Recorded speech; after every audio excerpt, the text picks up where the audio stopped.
I'm the guy behind bands like Zappa.com, which is a music discovery podcast and blog, and now a videocast. On the site, I feature interviews with up-and-coming artists who are working in the tradition of the great guitar god and composer Frank Zappa. So if you like that guy as I do, chances are you're going to like the artists I feature.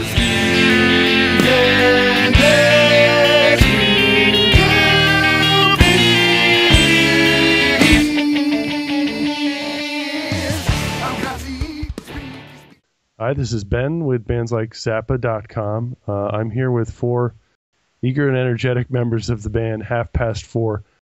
Let's start with the just a bit of a background of the band, and I'll go to Kyrie. Well, Half Past Four has come through a few incarnations, but this particular one has been happening for, I guess, about 6 years now. There's 5 people in the band, and Les and Konstantin started the band. They were actually in a different band, and they met when they were playing live, I guess. And they had some stuff in common, so they started playing together, and they formed Half Past Four. And then a few years later, Igor arrived on the scene. He is their love child. Sorry. Wow. Sorry. There's an inside joke. What's so funny? No, I said he was, because I made it sound like they got married and had Igor as a baby. And oh. But no, Iggy came along and kind of I don't know, I guess rounded out their sound. And then they were playing as a Russian band at the time, and then I guess they decided at one point that they should start doing some English speaking, whatever lyrics, or try to reach out to a bigger Canadian audience. So that's when they put an ad in the paper and got me. Yep. And I joined the band. We've been through a whole bunch of drummers, like Spinal Tap. They tend to explode after 1 year. But then we found Anne. And Anne was the best of them all, and she's been with us for the past, I guess, 2.5 years now, guys. That's it. And thereabouts. Yeah, and she's terrific. And now we're a fabulous, strong, amazing team. We released an album, and it's been doing really good, and we're working on a new one. And that's the history. Cool. Yeah, I know that now that I see all your face, well, 2 of your faces, but all your names here. I'm seeing a lot of Ruskies, if you will. So did you guys, you guys all immigrate to Canada?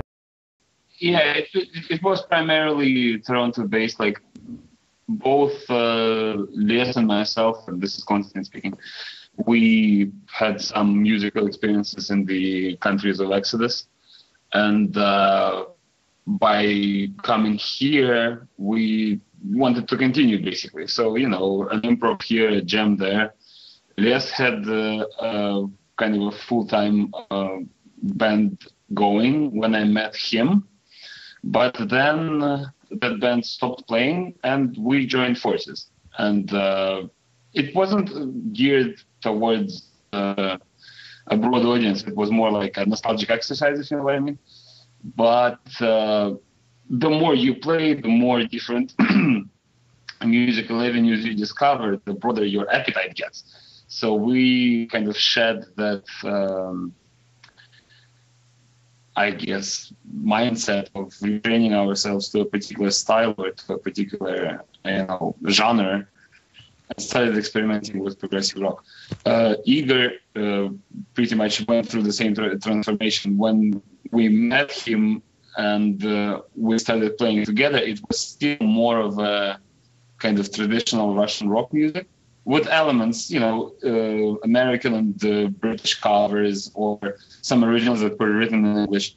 But it wasn't until Kiri joined that we actually completely switched gears and started targeting, the universal listener, so to say. You're the second band in the last month or two who's published an album named after a rabbit.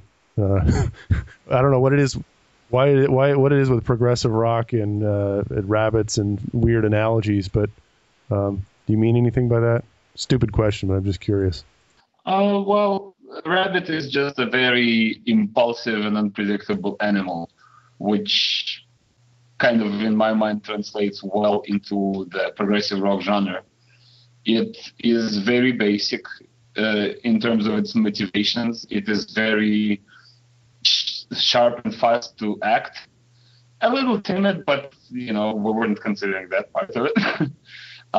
So basically, yes, the music, if you listen to the album, goes from bossa nova to opera, like metal. So the rabbit element there kind of symbolizes this broadness and unpredictability. Huh. Who writes the songs? What's your compositional process? It's a collective process, 100%. Everyone comes to the table with different song ideas, and we work on them and blend some of them together, or go forward with like one, and everybody will kind of add on their own ideas and stuff like that.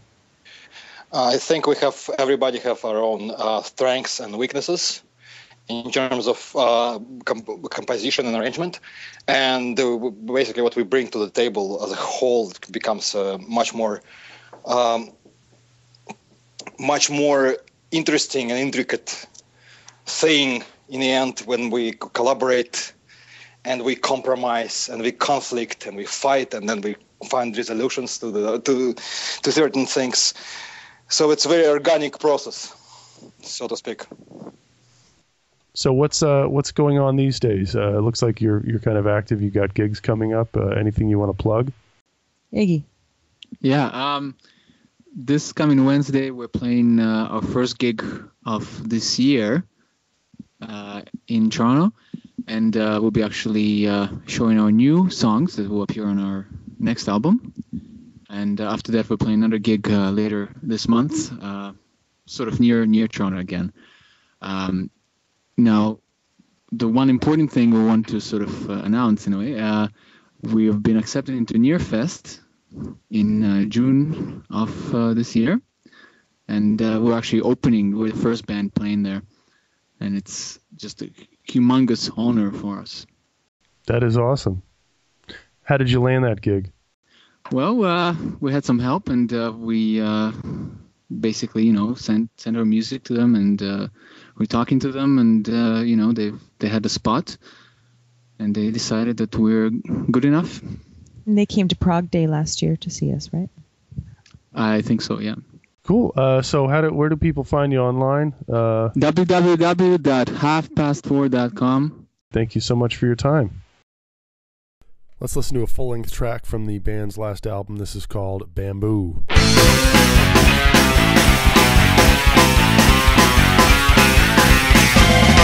You hear the sound of an iron door. It is Bamboo. The mighty Pepper! He came along and stayed the night. He told us tales of what happened out where the strangers walk in a straight line. Though they feel fine, they are so careful when they drink their wine. He went there often, and when he came home, he had one with a lake of liquor. And although he wears a mask of some imagined bravery, he brags about the foes he's fought. His head is big, his brain is not.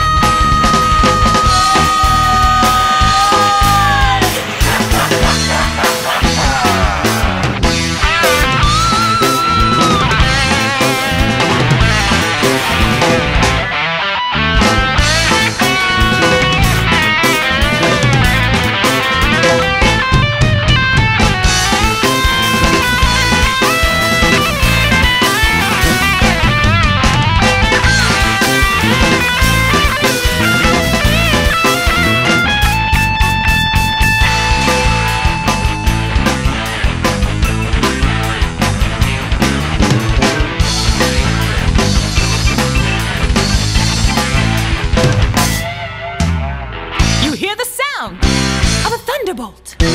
It is Bamboo. The mighty Pepper!